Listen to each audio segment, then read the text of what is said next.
Imagine surviving a Maine winter in a jury-rigged camper at like 10 degrees below zero. Right. You're hidden deep in the woods just because you have absolutely nowhere else to go.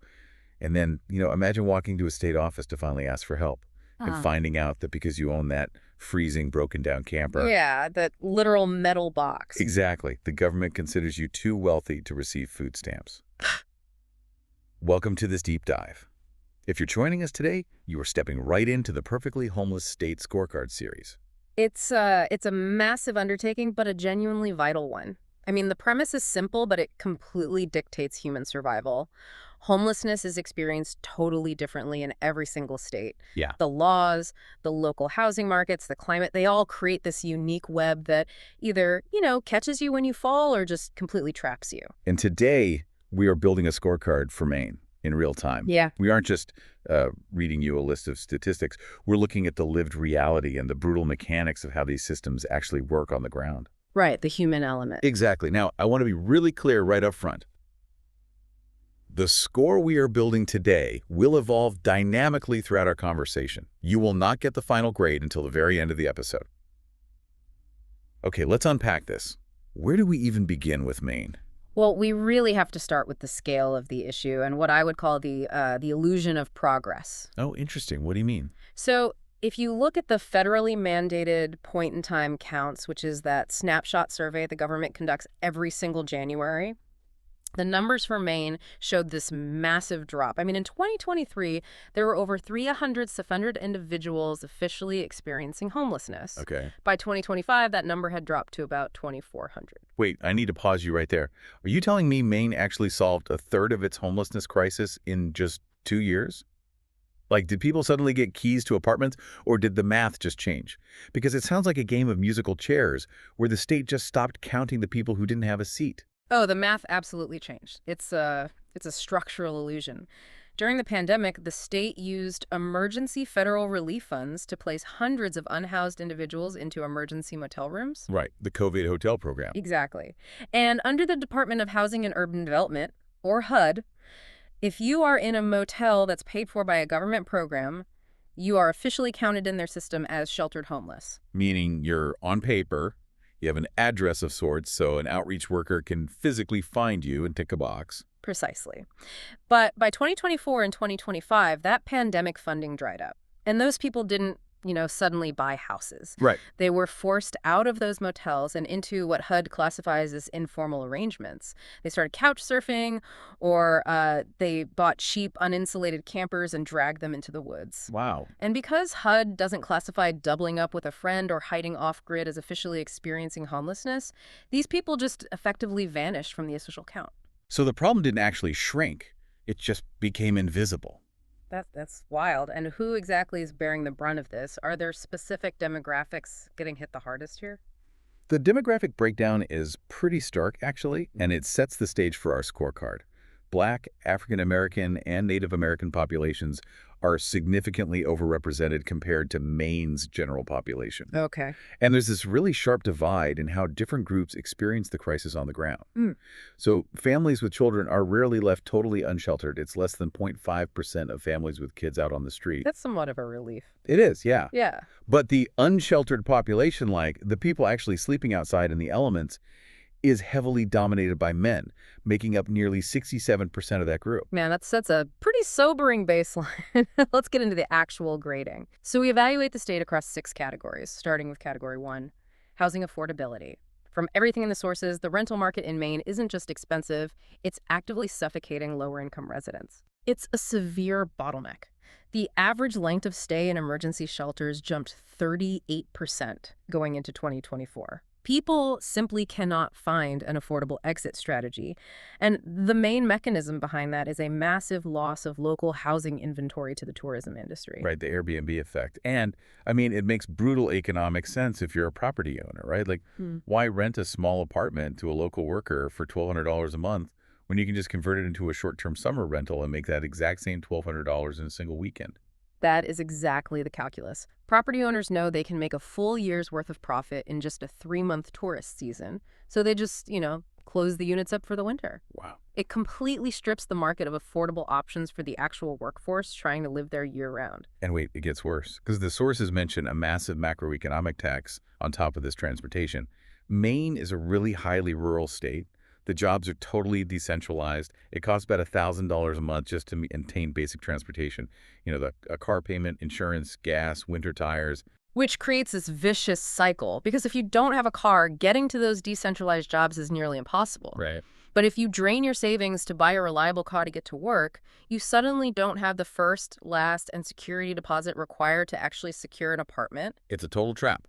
And if you try to bypass that trap by applying for, say, a Section 8 housing voucher, you hit another wall. The wait lists are 4 or more years long. Yeah, easily. And even if you miraculously get a voucher, you only have a short window to find a landlord willing to accept it, which, in a market completely dominated by tourists and cash-paying tenants, is almost impossible. Looking at this systemic trap, this lowers the overall picture significantly. I'm putting the evolving draft score for Maine at a 65 out of 100 right now. Fair enough. So if the Airbnb effect has hollowed out the rental market and a worker literally can't afford the $1,000 transit tax, they lose their apartment. The logical next step is to seek emergency shelter. So let's score category 2, shelter access. What happens when they knock on those doors? They hit a brick wall. The physical capacity just is not there. Maine has about 1,074 official shelter beds spread across 45 shelters. Yeah. When you have an estimated thousands of people in real need, the math just doesn't work. They're nearly always full. They are, and the overflow systems are just incredibly strained. Take the Winter Warming Center at the South Parish Congregational Church in Augusta. It has a maximum capacity of 20 beds. Just 20. Just 20. And in recent years, they were hitting that maximum capacity before winter even officially started. And here is the kicker. Even if there happens to be an empty bed, the barriers to entry can be completely insurmountable. We aren't just talking about a lack of physical space. We are talking about institutional rules. A lot of these congregate shelters totally ban pets, which for many people are their only companions and primary sources of security on the street. Absolutely. Many shelters enforce rules that split up families, like separating adult men from women and children. And many have incredibly strict sobriety requirements. What's fascinating here is how the system actually defines low barrier. A true low-barrier shelter doesn't require a background check or strict sobriety, which is essential from a pure public health standpoint, just for keeping people from freezing to death. Right, just basic survival. But those are the exact shelters that face the most funding shortages and the most intense community pushback from local neighborhoods. Nobody wants them in their backyard. Which means a highly vulnerable portion of the population, specifically those struggling with substance use disorders, are completely shut out. So you have 1,000 beds for thousands of people and a maze of rules keeping people out of the beds that do exist. This definitely lowers the overall picture. I'm updating our draft score down to a 58. Which forces the conversation directly into category 3, criminalization and enforcement. Because if the shelters are full or you're locked out because you refuse to abandon your dog, you have no choice but to survive outside. So how does the state of Maine handle you when you do? This is where the legal landscape gets incredibly thorny, especially post-Grants Pass.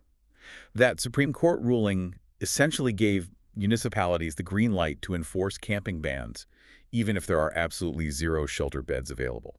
And we are seeing towns in Maine take really drastic, sweeping measures. Old Orchard Beach is a prime example of this. Old Orchard Beach deployed one of the most severe responses in the whole state. They completely banned tents, RVs, and temporary structures on all public property. But they didn't just stop there.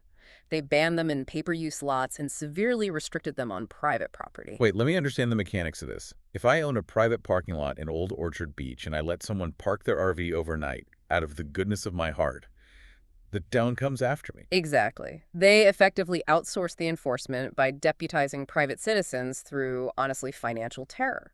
The town threatened private lot owners with massive civil penalties ranging from $200 to $2,500 every single day if they allow someone to sleep in a vehicle on their property. That is wild. It's like a legal quarantine. But, I mean, is that the norm across the entire state? How does a place like Bangor compare? Bangor takes a very different dual-track approach. Their police department follows a homelessness crisis protocol.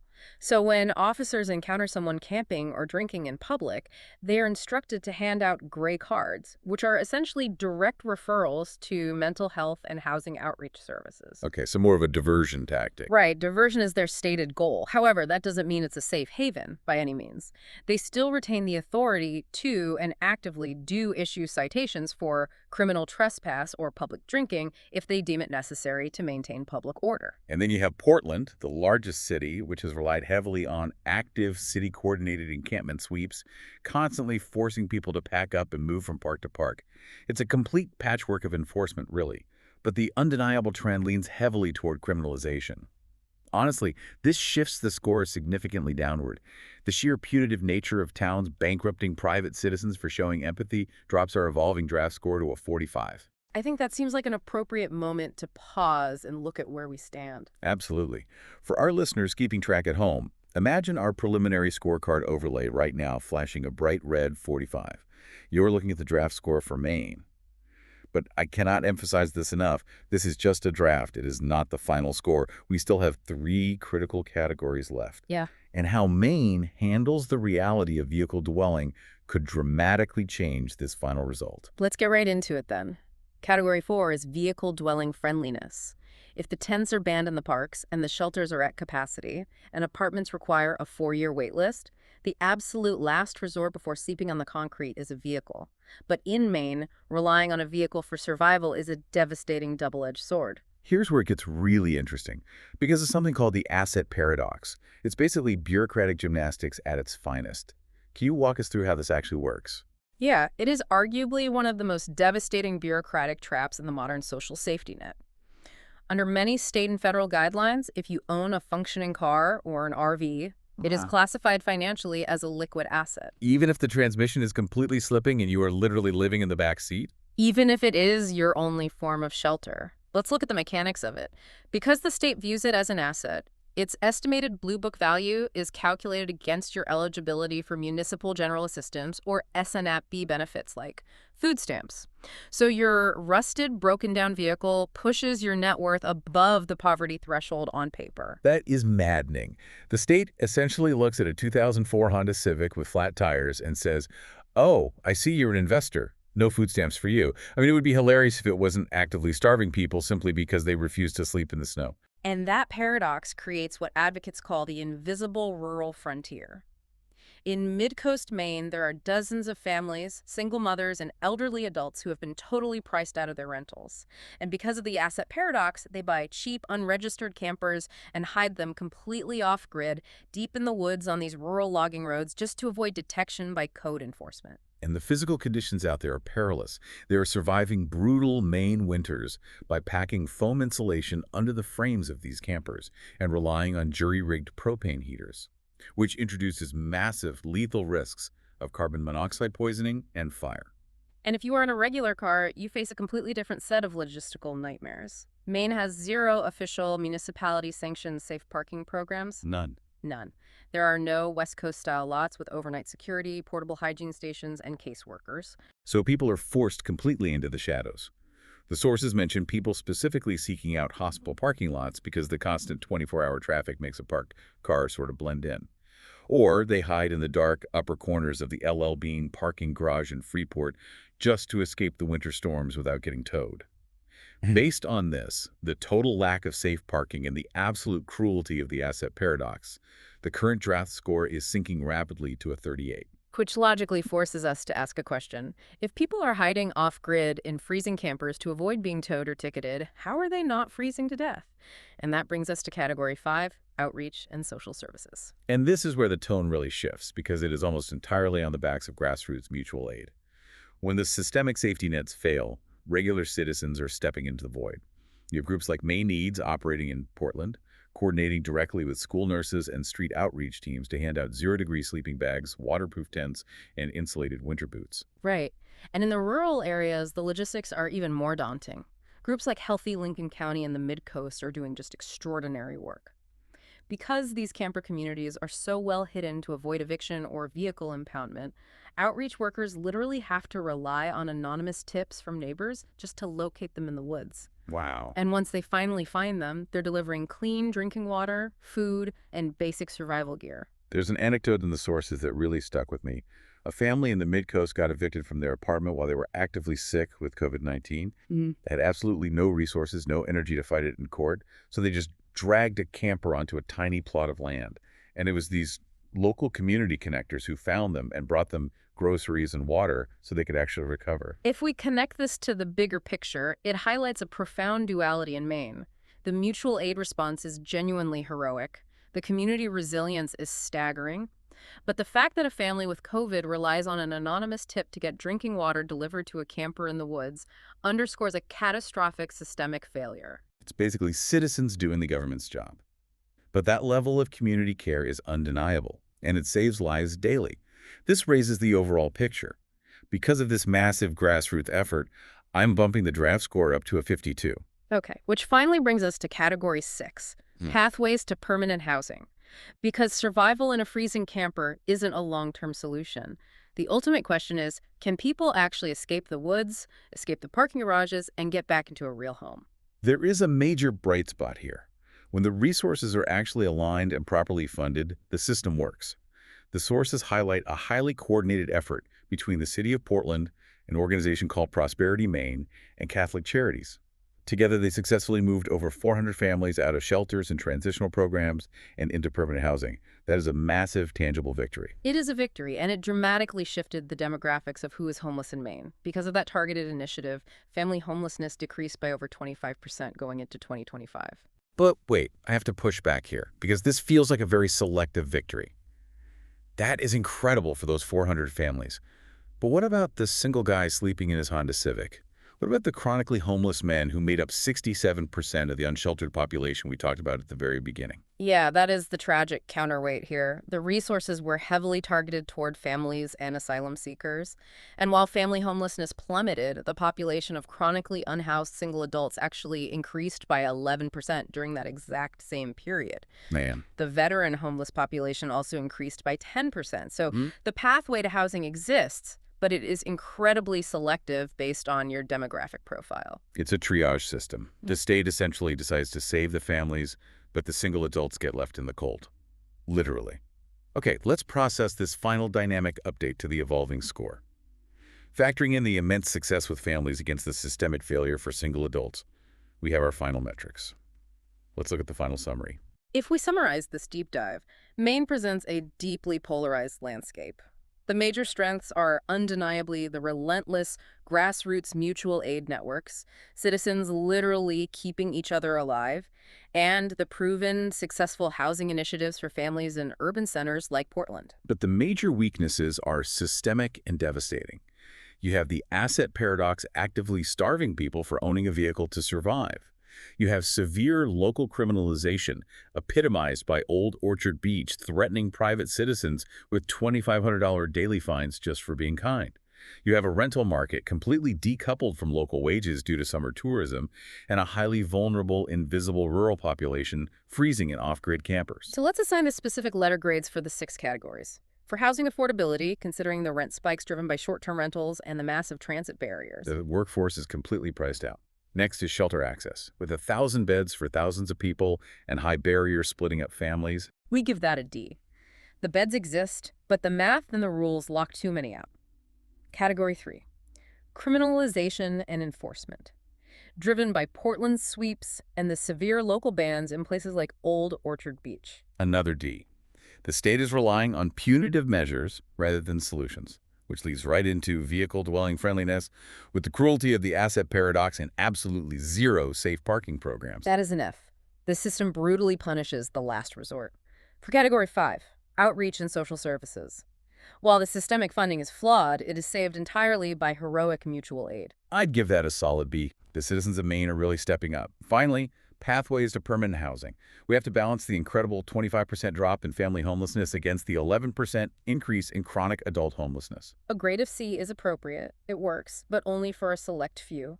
Which brings us to the final calculation based on all these interwoven systems. This final perfectly homeless state score for Maine is a 48 out of 100. Maine receives a 48 because while its citizens demonstrate immense empathy and mutual support, its municipal and state systems remain highly fragmented. It is punitive toward vehicle dwellers and structurally incapable of providing affordable housing exits for its most chronically vulnerable single adult residents. It is a state surviving on the kindness of neighbors rather than the strength of its systems. And it leaves us with a provocative thought to ponder. We are so culturally attached to the American dream of homeownership. But how do we redefine that dream when, for thousands of Mainers, their only home, their only sanctuary from the cold, is a vehicle? And the tragic irony is that very vehicle is the lethal asset that prevents them from getting the help they desperately need to survive. So what does this all mean? That's the perfectly homeless state score for Maine. Let me know in the comments, and if there's a state you'd like to see next, tell me below. Until next time, stay safe, stay informed, and we'll see you in the next state. This is a 50-state journey through how America actually treats people without housing, and every state tells a different story. If you'd like to support the project, visit the Perfectly Homeless Etsy store and pick up a PH hoodie. Every purchase helps fund future episodes and keeps these stories in front of the public. Wear the logo. Start a conversation. Because homelessness isn't someone else's problem anymore. It's happening in every state, every city, and more neighborhoods than most people realize. Until next time, stay safe, stay informed, and we'll see you in the next state.